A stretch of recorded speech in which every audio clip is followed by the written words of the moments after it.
Saúde os irmãos com a graça e a paz do Senhor Jesus. Amém? Eu agradeço a todos que estiveram orando por mim, pela Sônia, aí esses dias, né? Que a gente ficou de quarentena. Nós tivemos Covid, não se preocupem que a gente não está mais transmitindo não, certo? E eu queria também dizer uma coisa já para os irmãos. A gente está nessa situação tão delicada, de tanto tempo, e de vírus, vem, vírus vai, a questão de máscara, eu queria dizer que mesmo não sendo obrigado, não está sendo obrigado, nenhuma medida é obrigatória, mas está sendo recomendado. Então os irmãos que se sentem, já estou vendo muitos de máscara, fiquem à vontade com as suas máscaras, e quem não está, fique também à vontade. Que não haja nenhuma forma de preconceito ou de julgamento um do outro, tá? Eu não gosto de máscara, mas estou optando em usar por causa também, já como eu tive Covid, alguns irmãos ficam meio assustados, né? Aí a gente evita de que isso cause uma dificuldade, mas quem cuida da nossa vida é o Senhor Jesus Cristo, disso não tenha dúvida, tá bom? Então eu louvo a Deus e agradeço as orações. Estava com muito desejo de ter ido para nossa convivência, que eu gosto de estar no meio dos irmãos. Eu gosto de estar com os irmãos, participando da vida dos irmãos e a gente junto ali brincando, porque os irmãos levam tanta comida gostosa que eu aproveito de tudinho, né? Mas dessa vez eu vacilei. Eu vim aqui na quarta-feira, cheguei aqui, o Jair tinha acabado de se levantar de uma queda. Se os irmãos souberam, o Jair teve um desmaio aí, e vamos puxar a orelha do Jair, que ele não quer se cuidar, né? O Jair tem mania de não se cuidar, e ele tem uma questão de saúde que precisa de cuidado constante, né? Ele teve 2 AVC, se eu não me engano, ou mais. Tem pessoas com AVC, Pode sentar, irmão, pode ficar sentado, viu? E eu tenho um cliente que teve 5 AVC alguns dias atrás, hoje está acamado, praticamente vegetando. E é preciso que a gente tenha consciência, se a gente tem uma enfermidade. E Deus não curou, porque Ele é o dono da vida. Se Ele quiser curar, Ele cura. Se Ele não quer, vamos ao tratamento, né, gente? Então, aí eu vi o Jair assim, aí eu conversei com ele e tal, depois saí para entregar um carro e fui caminhar. Fiz uma caminhada errada, pensei em fazer uma caminhada curta, aí errei o meu trajeto, passei 2 horas no sol quente. Então, quando foi na quarta-feira, cheguei em casa, e depois de ter algumas reuniões, e eu senti já, assim, na hora de dormir, deitar, comecei a sentir aquele negócio assim meio estranho, o corpo se tremia todinho, né? Vocês já sentiram assim o corpo se tremer todinho, que você nem segura de frio, né? Aquela coisa, eu digo, parece que eu estou com febre. E aí dava aquele tremelique todo e eu cobria com lençol. E a Sônia disse, está com frio? Eu digo, estou não. E aí me tremia todinho, né? Doido para ir para o retiro. Quando foi, mais tarde ela foi deitar, ela disse, me dá um abraço. Eu digo, dou já. Já sabia que a coisa não estava muito boa. Eu disse, dou já, fica aí. Aí a Sônia ficou ali, por ali, eu digo, eu sei que ela dorme no instante, quer ver? Aí ela dormiu, eu digo também que ela dormiu, amanhã de manhã a gente vai para o retiro. Porque se ela soubesse que eu estava me tremendo todinho, já tinha dado a sentença, não vai. Aí então, mas quando foi de madrugada, ela pegou em mim e disse, tu tá quente? Eu digo, pouquinho. Aí quando ela foi colocar o termômetro, estava em 38,8, 38,9, e eu cheguei a 39,4, né? Então tive uma febre bem forte.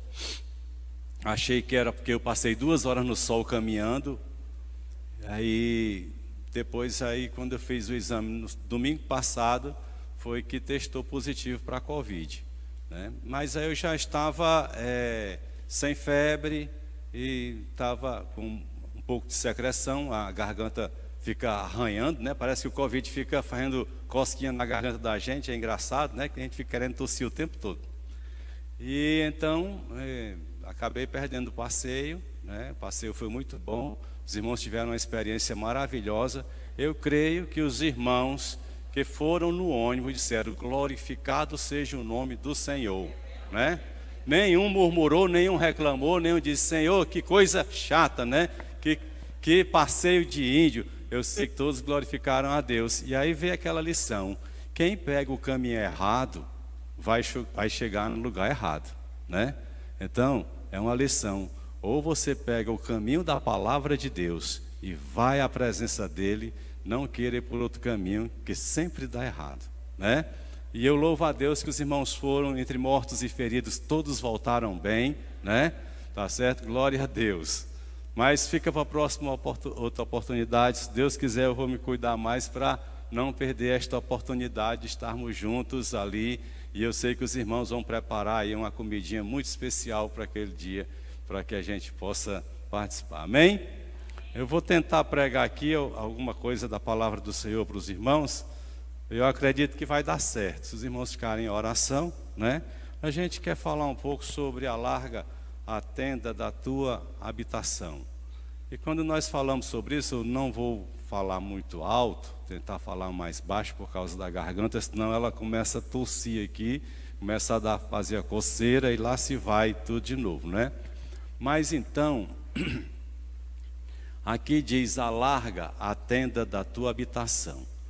E tem um texto na palavra de Deus, muito conhecido dos irmãos, que está em Isaías, capítulo 54, versículo 2, né?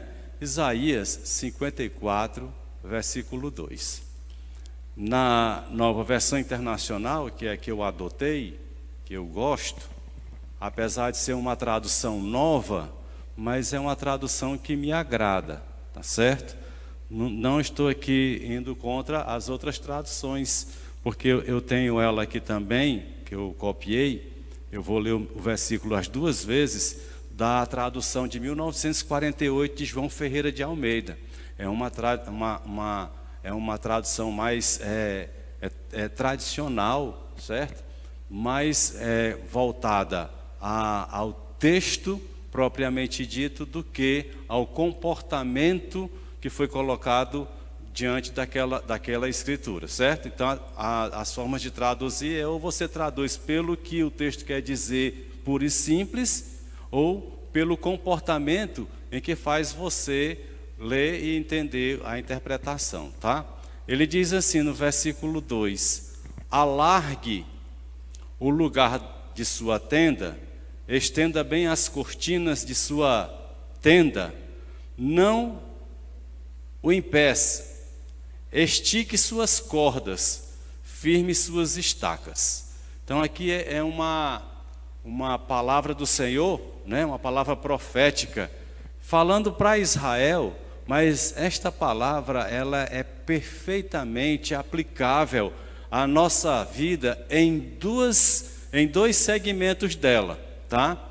Então, mesmo essa palavra sendo uma palavra profética para Israel, para o povo judeu, ela também se aplica a todos nós em duas dimensões, em dois segmentos. Um é no segmento espiritual, que nós vamos a perceber pelas lições que serão colocadas, e o outro é na nossa vida do dia a dia.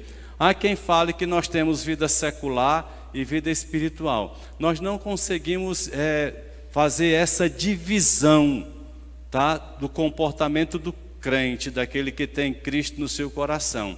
Mas sabemos que tem duas vertentes de comportamento que nós abraçamos na nossa vida, que um é o do dia a dia, do nosso comportamento profissional, estudantil, familiar, e o outro que diz respeito à nossa entrega de devoção e de adoração ao Senhor nosso Deus, tá certo? Então são dois segmentos, mas eles não se anulam, e um não quer dizer que não tem nada a ver com o outro, porque acaba tudo casado numa dicotomia, tá certo? E quando a gente lê o mesmo texto lá em João, no João Ferreira de Almeida de 1948, ele diz assim: amplia o lugar da tua tenda. Ampliar é alargar, já está dizendo, tenda as duas aí, tá? Amplia o lugar da tua tenda, e as cortinas das tuas habitações se estendam. Também continua a mesma coisa, né? E diz: não o impeças, alonga as tuas cordas e firma bem as tuas estacas. Então não há que se falar em diferença aí nem comportamental do texto, tá certo? Mas na linguagem que é a mais complicada, que eu percebo assim, é de uma Bíblia que eu não recomendo, tá? Que é na linguagem de hoje, porque às vezes ela quer facilitar demais o texto e por essa facilidade do texto ela acaba saindo um pouco do propósito que Deus deu para nós, tá certo? Por isso que a tradição, o tradicional, aquilo que está posto desde o início deve ser o primeiro a ser observado, tá? Então diz assim: aumente a sua barraca. Isso aqui é na linguagem de hoje, certo? Olha, aumente a sua barraca, torne ainda maior o lugar onde você mora e não faça economia nisso. Encompride as cordas da barraca e pregue bem as estacas. O pessoal que faz camping, que gosta de armar as barracas, entende bem sobre o que é isso aqui, né? Essa questão de armar uma barraquinha do camping, tudinho, botar as cordas, aquele negócio todo, para poder ficar lá embaixo. E essa coisa é legal porque os naturistas, as pessoas que gostam de estar lá, eles aproveitam bastante, né? Eu já não me sentiria bem porque se eu ficar numa barraca, eu acabo quebrando a barraca para ficar fora dela, porque eu já passei por essa experiência. Mas esse texto, ele então, na nossa NVI, diz, olha, alargue o lugar da sua tenda, estenda bem as cortinas de sua tenda, não o impeça. E aqui vai uma primeira lição bem interessante: não impeça do poder de Deus agir na sua vida. As coisas deixam de acontecer na nossa vida, não é porque Deus não queira fazer, não é porque o Espírito Santo não saiba fazer, não é porque a mão de Jesus Cristo está fechada, está amarrada para que não possa fazer. As coisas espirituais não acontecem nas nossas vidas porque nós impedimos que elas aconteçam. Você é o principal responsável. A gente tem que tomar muito cuidado com certas doutrinas que quer tirar de nós a nossa responsabilidade. Nós temos uma tremenda responsabilidade nesta vida. As minhas atitudes serão julgadas. Se elas serão julgadas, é porque eu as acometi. Por isso a gente tem que tomar cuidado, porque a gente impede da operação do Espírito Santo na nossa vida. Mas assim como a gente impede, nós podemos também permitir a ação do Espírito Santo. E você pode dizer, quem é você para permitir ou não permitir? Nós somos filhos de Deus. Essa é a grande diferença. E às vezes nós impedimos da operação de Deus. E esse texto, ele vem ser muito claro para nós sobre isso. Por isso, nós precisamos entender que temos uma tremenda responsabilidade aqui na terra. Esta responsabilidade Deus não confiou a anjos, mas confiou a gente. Então você pode sentir a presença de Deus, você pode ser cheio da presença de Deus e você pode deixar o Espírito de Deus se mover na sua vida. E Ele vai se mover sim, porque esta é a vontade de Deus, abençoar você. E que você se sinta bem com Ele. Deus não está em nenhum momento querendo ficar distante de nós. Ele diz, se você se achegar a mim, eu me achegarei a você.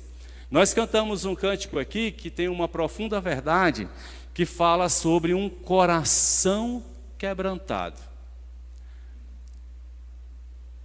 A chave que move a operação espiritual em todo o universo e que toca a presença de Deus é um coração quebrantado. Ele diz que misericórdia quer e não sacrifício, né? E um coração quebrantado e um espírito contrito, ele se agrada. Esse é o Senhor nosso Deus, né? E quem tem o coração quebrantado, o espírito contrito? Você. Não são os anjos, não são os animais, mas ele fala para o ser humano. Sabe quem é que é capaz de te fazer raiva? Estou saindo um pouco aqui porque não era o que é para eu falar, mas eu volto já, viu? É o Espírito que está me incomodando a falar. Sabe o que é que te faz raiva? Não é um cachorro que te morde, mas é o dono do cachorro que deixa ele te morder. Sabe o que é que te faz raiva? É uma pessoa que você está precisando de ajuda, ela não ajuda, você fica com raiva. É aquele que fala mal de você. Não são os animais. Você não tem ódio de animais. Você não chega a sentir ódio de demônios, porque você nem vê demônios. Mas você tem ódio de outro ser humano. Por quê? Porque ele é igual a você. Porque ele tem coração, tem alma, tem espírito igual a você. Então, um ser humano, ele pode agradar e pode desagradar outro ser humano. Fomos feitos à imagem e semelhança de Deus para agradar a Deus. Mas esta nossa forma de ser, imagem e semelhança de Deus, ela pode fazer com que a gente agrade a Deus ou desagrade a Deus. Através de quê? Das nossas atitudes, da nossa maneira de ser. Essa é uma grande diferença. Então, quando você tem o seu coração quebrantado, tem o seu espírito contrito, compungido na presença do Senhor, o seu reconhecimento da sua limitação e do cuidado dEle, e que você se achega a Ele, então Ele vem para a tua vida e cuida de você. Ele tem cuidado de todos nós. Tem pessoas que chegam a dizer: Deus move o céu e a terra para abençoar você, e eu acredito. Porque esse é o poder dele, é sobre todas as coisas. Tá? E nós somos imagem e semelhança dele. Não é para sermos melhor do que ele ou melhor do que ninguém, mas para reconhecermos que a nossa devoção ao Senhor nosso Deus faz a diferença. Amém? Então, voltando aqui, nós vamos dar uma olhada lá no livro de Isaías e perceber que esse é o capítulo 54, é uma continuação do texto, e que Isaías 53, ele já profetiza ali sobre o Messias.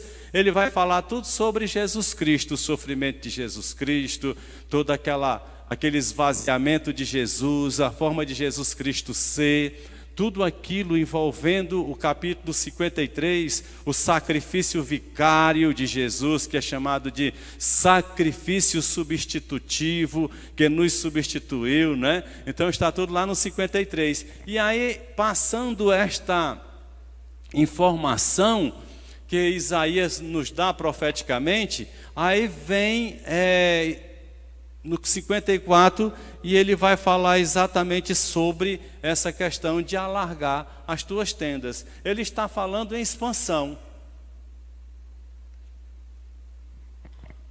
Você percebe que nos dias de hoje, o ser humano só está falando em dificuldade, em problemas, em escassez, em salário encurtando, em falta de recursos para se manter durante o mês. É o que a gente escuta. E escuta no Brasil, escuta no mundo. Nós não podemos fugir de uma realidade que existe.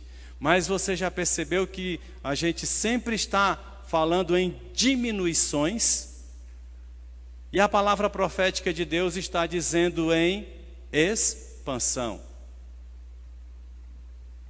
Por que é que tem pessoas que crescem numa época de escassez, onde a maioria diminui? É porque o seu olhar está voltado para o problema e não para a solução. E aqui nós temos, de uma maneira muito tranquila e transparente, uma solução para muitas coisas da nossa vida, que é o próprio Deus, que é o Senhor das nossas vidas. Ele quem nos guarda. Quando você lê o livro de Salmos, você vai encontrar uma série de textos, uma série de palavras falando a respeito do cuidado de Deus com a sua vida. Então aqui em Isaías, nós encontramos esta palavra. Isaías foi um profeta que viveu lá pelo período de 765 a 681 antes de Cristo, né? Bem antes, aí, quase 700 anos antes de Cristo. E ele teve um ministério profético que atravessou vários reinos. Ele atravessou o reino de Uzias, atravessou o reino de Jotão, atravessou o reino de Acais e atravessou o reino de Ezequias, né? E Ezequias foi aquele contemporâneo lá da destruição de Samaria pela Assíria, tá? E a resistência de Jerusalém, naquele cerco de Senaqueribe, onde os 185 mil assírios, eles fugiram da presença do Senhor e foram derrotados, né? E o nome Isaías significa Jeová ajuda, né? Yahvé ajuda. Então, Jeová é auxílio, é o que significa o nome Isaías. E ele exerceu o seu ministério lá no Reino do Sul, né? No Reino do Sul, quer dizer, estava lá em Judá. Tendo se casado com uma esposa conhecida como a profetisa, que foi mãe de 2 filhos, Jazub e Maer Salal Asbaz. Ele teve 2 filhos, tá? E ela era também profetisa, a esposa de Isaías. A Bíblia relata que Manassés iniciou, aí veio um reinado de Manassés, que reinou aos 12 anos de idade, e reinou por 55 anos, tá? Em Jerusalém. Esse sujeito foi o pior rei que Judá teve. Um sujeito que ele aprendeu, aí às vezes a pessoa diz assim, puxa vida, fulano conviveu com o pai, que foi um bom homem de Deus, né? E vem um cidadão desse, que se tornou o pior cidadão que se possa imaginar, Manassés. Às vezes tem seres humanos que nascem com uma índole complicada. E um elemento desse como Manassés era um elemento que a humanidade não precisava conhecer. Ele causou um estrago na vida de muita gente. Há quem diga pela história que foi ele que mandou serrar Isaías ao meio, passar a serra e dividiu Isaías ao meio, Manassés. Tamanho era a ruindade desse homem. Mas diz mais que ele não era só ruim assim não, ele era um idólatra, ele gostava de Baal. Tudo que o pai dele tinha destruído, ele foi e reconstruiu. O elemento reconstruiu as coisas que vocês nem imaginam, fez para Baal, e ele ainda foi mais além. Ele promoveu magia e adivinhação. Você sabia que tem muito crente que gosta de adivinhação? Vou dizer uma coisa para vocês aqui, não fique com raiva de mim. Quando você pega a Bíblia assim e diz, vou ver o que o Senhor vai falar para mim assim, aí faz uma oração, né? Senhor, fala para mim, aí, abre aqui, você está em busca de adivinhação. Nós passamos da época do Turim-Tumim. Eles não existem mais para nós não precisamos, porque temos alguém especial agindo na terra chamado Espírito Santo. É Ele quem fala ao coração do homem. Então a gente não precisa de nada de adivinhação, de jogar pedra, dados, numerologia, cabalismo. Não precisamos de nada disso, porque nós temos o Espírito Santo de Deus. Mas esse cidadão aqui promoveu a magia, promoveu a adivinhação, certo?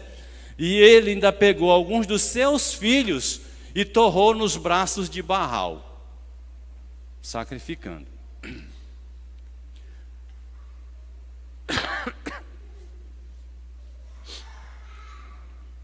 E ele sacrificou até filhos. Ele não quis ir torrar a vida dele lá, Baal, né? Porque geralmente quem faz essa coisa, ele faz com os outros, mesmo que sejam seus filhos. E ele mandou levar seus filhos em holocausto para serem queimados, para ver o tamanho de ruindade de uma pessoa dessa. As crianças inocentes, aquele bebezinho ainda pequenininho, e colocar dentro de uma mão em alta temperatura para assar. É uma coisa terrível. Então esse homem chegou ao clímax de ruindade. Eu acredito que não teve ninguém tão ruim na face da terra. Sem falar também que ele mandou matou um bocado no chamado Vale do Inom. O Inom, que era uma coisa boa no passado, se tornou coisa ruim, porque este cidadão contribuiu para que naquele vale a maldição sobressaísse, que foi para onde Jesus Cristo iria se não houvesse a intervenção de Deus para colocá-lo lá no túmulo que José de Arimateia concedeu, né? Teria sido lançado lá no Vale do Inom. Então era uma coisa terrível, certo? E aqui a palavra de Deus diz lá em 2 Crônicas 33, 6, ele diz assim: fez ele também, Manassés, fez ele também passar os seus filhos pelo fogo no vale do filho de Inom, e usou de adivinhações e de agouros e de feitiçarias, e consultou adivinhos e encantadores, e fez muitíssimo mal aos olhos do Senhor para provocar a ira. Ora, observe o seguinte: o profeta diz: alarga as tuas tendas. Em seguida, nasce um rei que vem para impedir todo o propósito e bênção de Deus com aquela nação. Porque quando esse cidadão aqui assumiu o poder com 12 anos de idade e começou a ser regente em Israel, então esse cidadão aqui impediu toda aquela profecia de se cumprir, do crescimento de Israel, porque um líder nas mãos do Senhor é bênção, mas um líder que não está nas mãos do Senhor é maldição, não é? Então note que aconteceu isso, mas é impressionante que quando a gente lê a história de Manassés, a gente fica de queixo caído por saber como é que uma pessoa é tão ruim desse jeito. Aí vem uma coisa extraordinária e maravilhosa que sai do cumprimento, da compreensão humana. É que esse homem que sabia quem era Deus de seu pai, mas não conhecia quem era esse Deus para ele. Mas acontece o seguinte, que ele acabou sendo preso. Ele foi preso pelos assírios e lá no cativeiro aconteceu uma coisa interessante. 2 Crônicas 33, 12 e 13, a palavra de Deus diz assim: em sua angústia, Manassés, falando de Manassés, esse cidadão que estamos falando dele aqui, diz assim: em sua angústia, ele buscou o favor do Senhor, o seu Deus, e humilhou-se muito diante do Deus dos seus antepassados. Humilhou-se muito. Quer dizer, não olhe para um ser humano e nunca diga que ele não tem jeito. Todo ser humano tem jeito, porque se era uma pessoa que não ia ter jeito na sua história, esse cidadão era Manassés. Agora nós olhamos para os seres humanos e nós já prolatamos o nosso julgamento, já damos a nossa sentença, já dizemos, esse aqui, olha, nunca vai se converter. Você não conhece o seu Deus o suficiente para saber o que Ele é capaz de fazer. A gente tem um texto lá em 1 Coríntios, em Efésios, no capítulo 3, lá no final, diz que Ele é poderoso para fazer infinitamente mais do que nós pedimos ou até do que nós pensamos. Esse é o Deus. Então, quando você olhar para um ser humano, nunca diga que ele não pode ser transformado. Porque quando a gente vê a história desse Manassés, toda vida que eu ler a história dele, eu tenho raiva. Porque é um sujeito que mata os seus filhos, destrói pessoas, destrói vidas, mexe com as emoções da gente. A gente não é nem robô, né, para não sentir. Mas quando a gente continua lendo, a gente vê como Deus é poderoso. Porque mexer com a estrutura humana e transformá-la, só o poder de Deus. Então diz assim, versículo 12, em sua angústia, ele buscou o favor do Senhor, seu Deus, e humilhou-se muito diante do Deus dos seus antepassados. Quando ele orou, o Senhor o ouviu e atendeu o seu pedido. Como é que pode, gente? Ele matou seus próprios filhos. Ele sacrificou a Baal, a Deus que de Deus não tem nada, ficção de mente humana. Mas diz que o Senhor atendeu o seu pedido, de forma que o trouxe de volta a Jerusalém e a seu reino, e assim Manassés reconheceu que o Senhor é Deus. Então volta ao prumo, volta à profecia para dizer que Deus, Ele alarga as tendas e quem impediu de Deus agir na vida de Manassés, foi o próprio Manassés, com as suas idolatrias, com os seus adivinhos.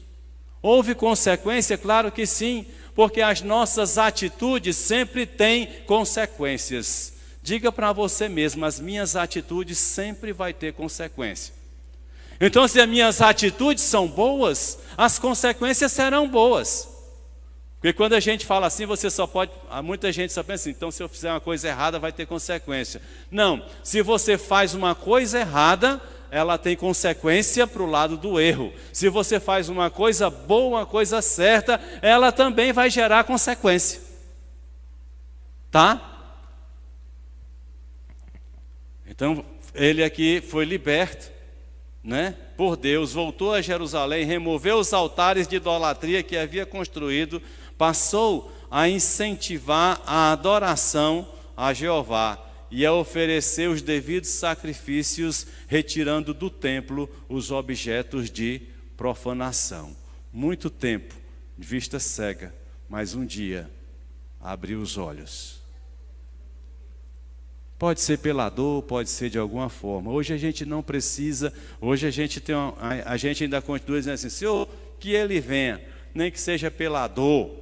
Não precisa dizer isso não, gente. Nós precisamos apenas apontar as pessoas e dizer que a bênção tua, Senhor, esteja sobre esta vida. Sabe que nem todo mundo vai herdar a vida eterna com o Senhor. Claro que é uma opção de cada um.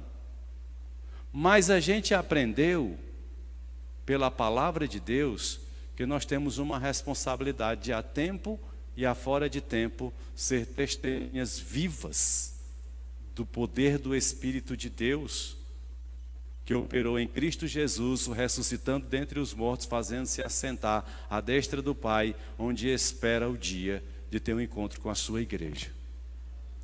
Então,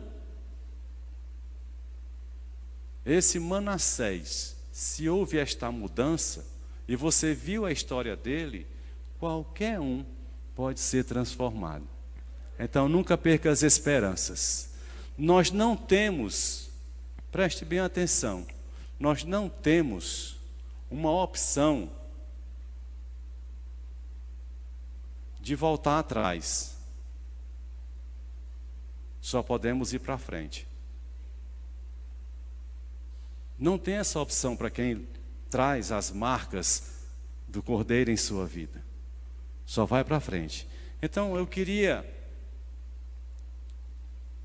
dizer que aqui tem 5 verdades nesse versículo que são fundamentais para nós, no versículo de 54:2. E ele se baseia também numa experiência que nós podemos ter junto com o que está em 1 Coríntios, capítulo 6, versos 19 a 20. 1 Coríntios 6, 19 a 20, diz assim: acaso não sabem que o corpo de vocês é santuário do Espírito Santo, que habita em vocês, que ele foi dado por Deus e que vocês não são de si mesmo? Já parou para pensar que o teu corpo não é teu, é de Deus?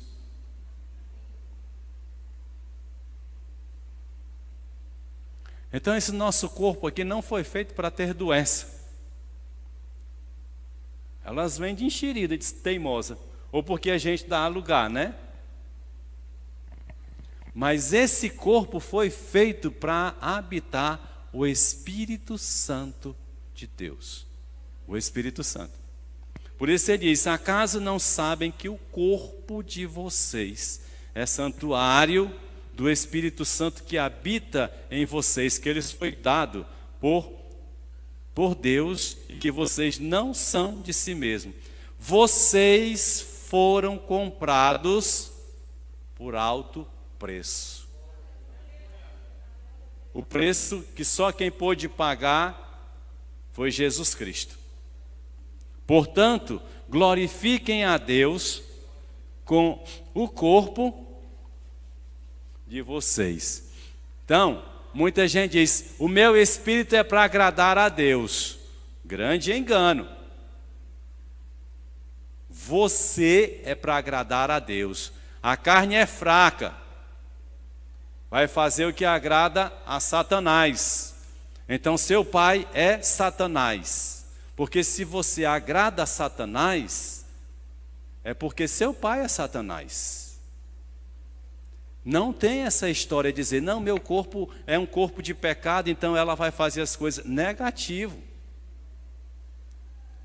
Esse é um caminho mais mentiroso que pode existir.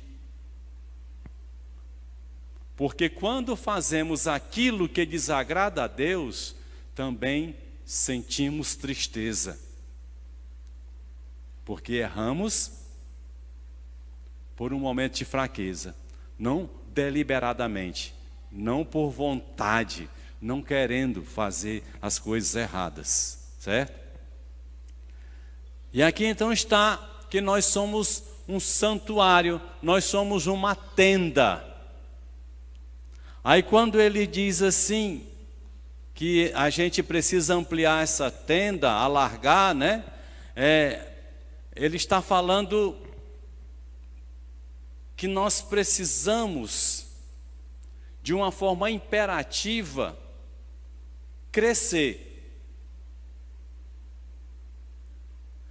A partir do momento em que Cristo passa a habitar na sua vida, você não pode ficar num ciclo vicioso de cresce e descresce, porque não existe esta forma de vida na natureza. Ou você desenvolve-se e amadurece, ou então você está em uma situação contrária à vontade de Deus. Mas, quando nós aceitamos a palavra de Deus em nossas vidas, e que o texto de 1 Coríntios 6,19 passa a ser uma realidade nossa, somos agora templo, santuário, morada de Deus, então, com certeza, nós vamos crescer espiritualmente. O que é crescer espiritualmente? É ficar lendo a Bíblia, até ter lido a Bíblia 1000 vezes? Não é isso que está falando. É porque eu tenho que orar mais do que os outros? Também não é isso que está falando.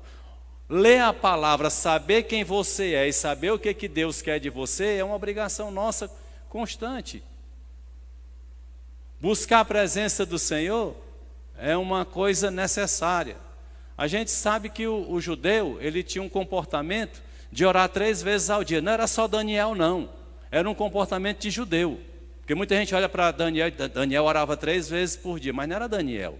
Todo judeu orava 3 vezes por dia. E orava voltado para Jerusalém. Mas o muçulmano ora 5 vezes por dia. Ora 2 vezes mais do que o judeu. Mas quando nós vamos para a Bíblia, diz que a igreja tem que orar sem cessar. Não é nem 3, nem 5. É constantemente em oração. Onde você está, você tem a obrigação de estar em oração. Porque onde você está, você tem que estar na presença de Deus. Então, todo e qualquer comportamento nosso, onde a gente estiver, vai aí uma dica. Faça essa pergunta a você. Deus pode estar comigo aqui nessa hora? Será se Deus está aqui? Aí é uma coisa pessoal entre você e Deus. Ninguém pode fazer isso por você, ninguém pode fazer isso por mim. Mas eu faço. E é isso que chama orar sem cessar. É que onde eu estou, eu digo, poxa, eu estou agora aqui e eu sei que Deus está aqui. Mas se o que eu estou fazendo contraria a Deus, como Ele vai estar presente? Não é? Então, o primeiro, que é ampliar o lugar, crescer, fala exatamente de crescimento. Refere-se a crescimento físico. Nós, como templo, tenda, casa, o Espírito Santo, tá? Do Espírito Santo, temos que crescer. Temos que crescer como um todo. E o crescimento nos leva a uma intimidade com Deus. Essa é a grande diferença. O crescimento nos faz ter intimidade com Deus.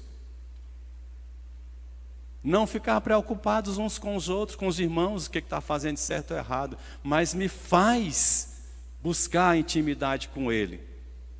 Então isso é importante. Agora note que na sua vida espiritual ela cresce, mas na sua vida material também ela cresce, porque se você estuda, se você compra uma máquina nova para a tua empresa, você está fazendo ela crescer. Se você está estudando, está ampliando seus horizontes de conhecimento, está fazendo você crescer. Mas de igual modo, nós precisamos, paralelo ao nosso crescimento material, termos o crescimento espiritual.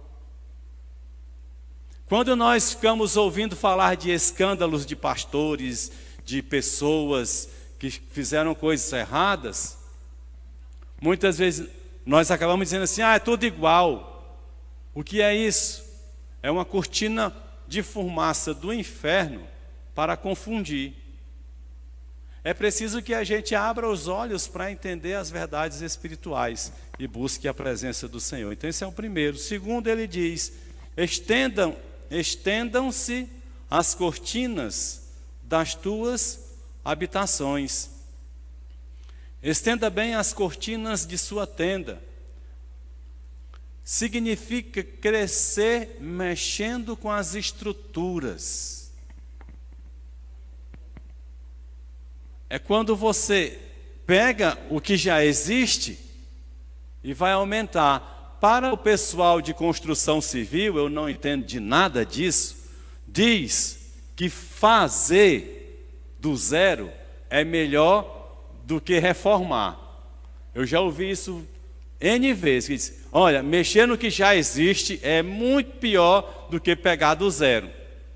Mas ele está dando para a gente aqui uma ideia, nesse texto, que nós precisamos urgente de uma reforma. Ou seja, você alarga a tenda, mas ele está falando também em estender as cortinas. Algo que está dentro da tenda precisa ser modificado.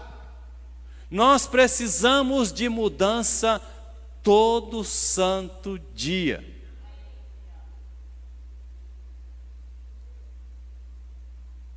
Eu fiz durante muitos anos um tipo de programa de cura interior chamado Casa Varrida. Alguns irmãos aqui acho que passaram por isso. E a gente contava uma historiazinha sobre Casa Varrida que diz assim: quando você sai de viagem, você passa a chave na sua casa, deixa ela toda arrumadinha, limpinha. Passou a chave, ninguém entra nela. Quando você volta, ela está suja, desarrumada. Quem foi que mexeu lá? Ninguém.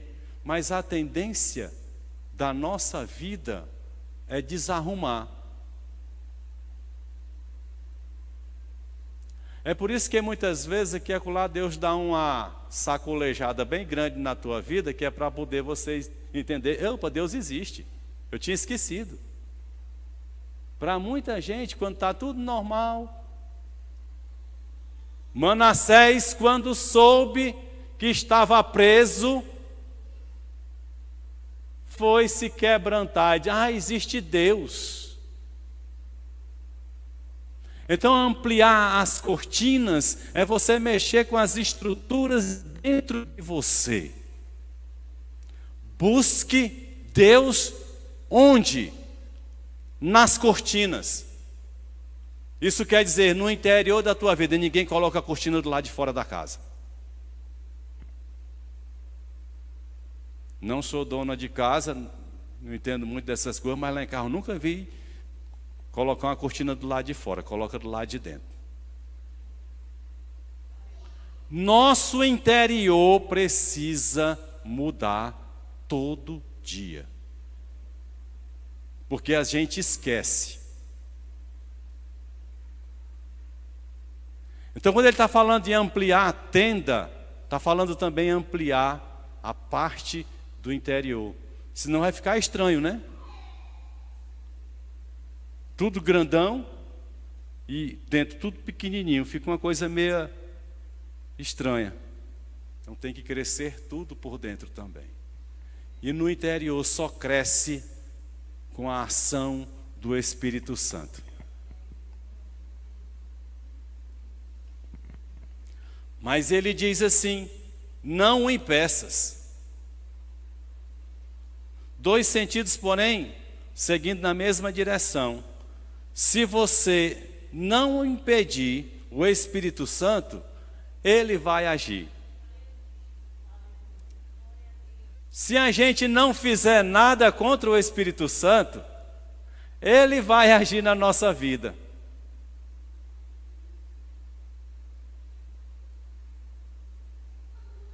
Eu vi o relato de um pastor esta semana, que ele entrou em depressão e estava decidido a pôr final à sua vida com cordas no pescoço. E ele estava internado. Então, ele foi para um lugar e lá ele falou com Deus que não aguentava mais viver, que ia tirar a vida dele.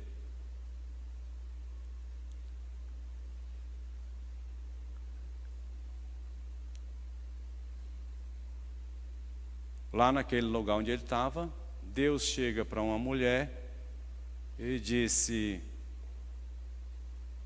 fulano de tal está precisando que você vá até lá.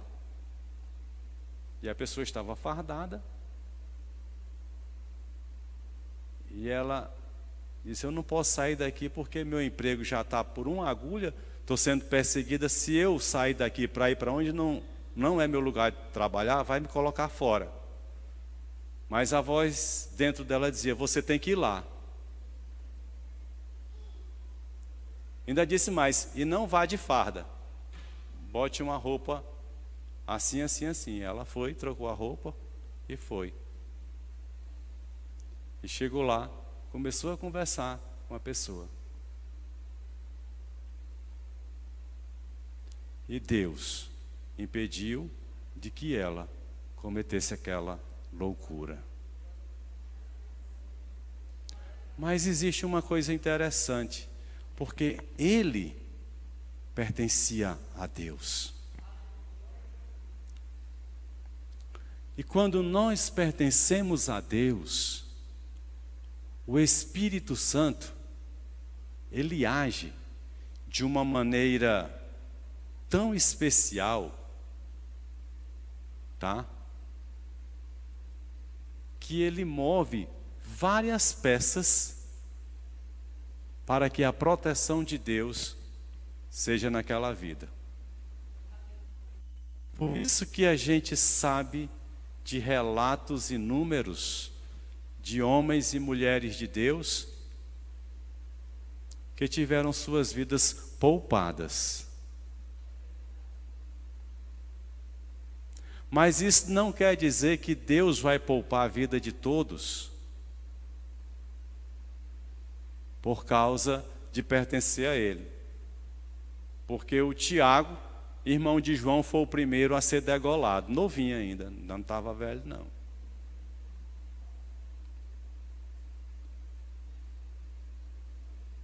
Não é? Estevão, jovem Estevão, ele faleceu, morreu apedrejado. E Deus não o poupou. Então, não é esse o caminho que eu quero dizer. Agora que nós todos somos de Deus, mas Deus tem seus planos para nós aqui na terra.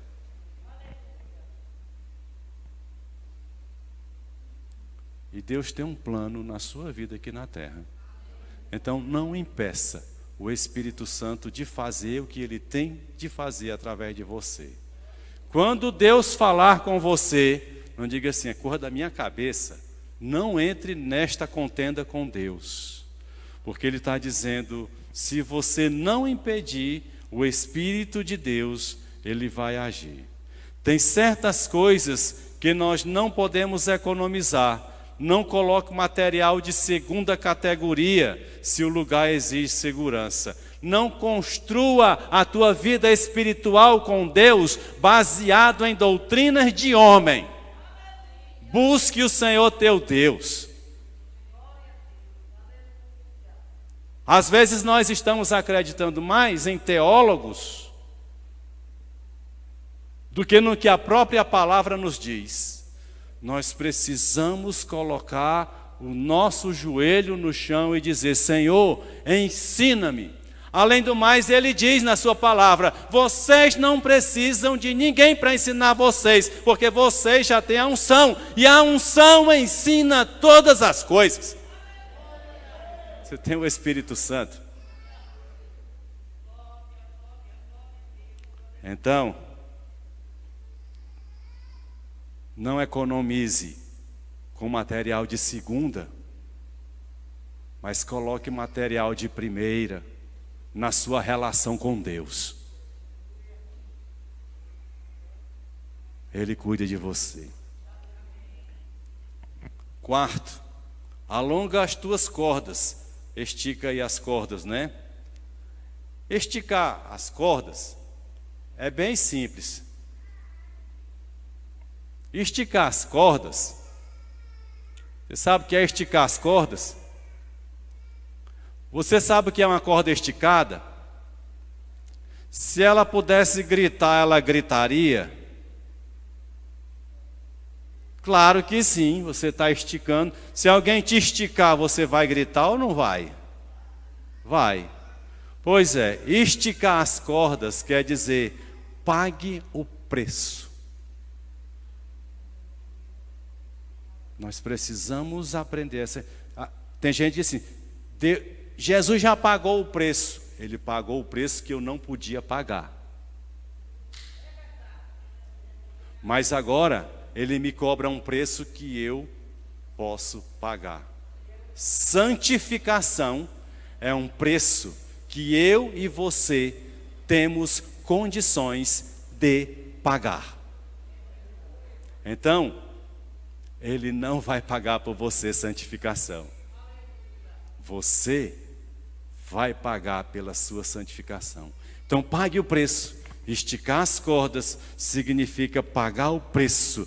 Pagar o preço pelo teu crescimento espiritual, a tua busca com o Senhor. Não dá ouvidos a fábulas, não dá ouvidos a conversas estranhas, não dá ouvido pessoas... Olha, se um pastor cometeu um adultério, fez uma desgraça, ainda assim eu não quero ouvir.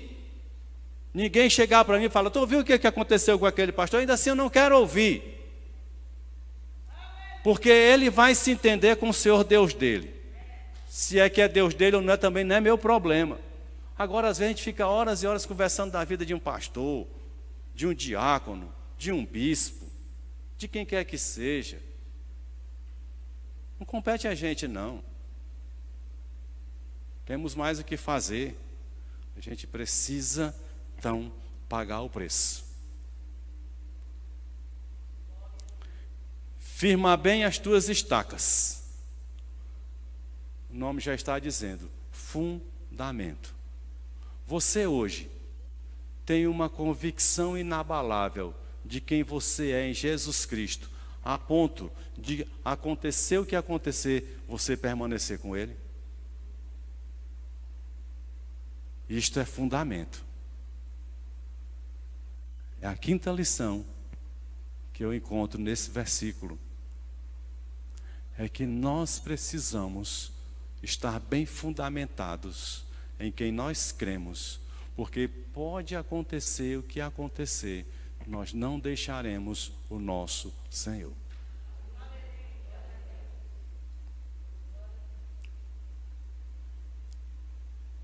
Estamos chegando ao final. Por isso é que tem uma expressão que eu aprendi há mais de 20 anos atrás, 30 anos. Eu ouvi essa expressão e nunca mais saiu do meu coração. Quem para no meio do caminho não chega a lugar nenhum. Você já viu isso? Muita gente para no meio do caminho. Desiste de crescer, desiste de fazer faculdade. Vocês acreditam que o dia, depois de muito tempo, eu sonhei abandonando o curso de telecomunicações na escola técnica? Acordei apavorado de como é que eu fui fazer um negócio desse, perdi meu curso, apesar de nem usar, né? Sonhei com isso. Já sonhei abandonando a faculdade que fiz. Digo, como é que pode? E agora? Porque quando a gente para no meio do caminho, a gente nunca vai chegar ao objetivo.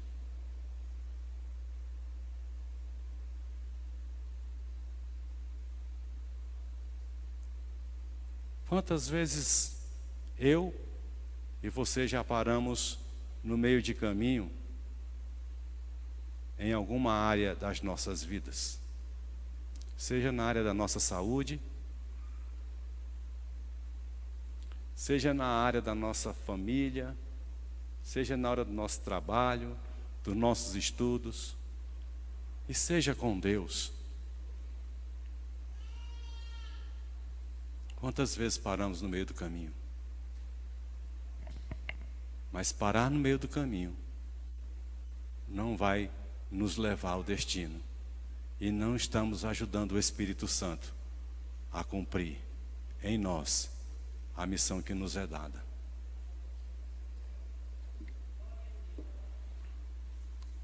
E eu queria citar, para encerrar aqui essa meditação, uma bela e profunda citação de Charles Spurgeon, né? No livro Lectures to My Students, olha aí, viu? lições aos meus alunos, certo? E é uma frasezinha que ficou legal no meu coração e como eu gostei, eu vou compartilhar com os irmãos, certo? Diz assim: um ministro de Cristo não é um pastor, porque todos nós somos ministros, ou seja, todos nós servimos, né? Então ele está dizendo, ó, um ministro de Cristo deve ter sua língua, seu coração e suas mãos em concordância. É simples e profundo, né? Porque a nossa língua, o que a gente fala, né? O que está no nosso coração e o que as nossas mãos faz, muitas vezes é bem diferente. Eu digo uma coisa, sinto outra e ajo outra. Mas o que ele está querendo dizer é que as 3 áreas da nossa vida devem estar em concordância. E essa concordância é no Espírito de Deus. Amém? Feche seus olhos.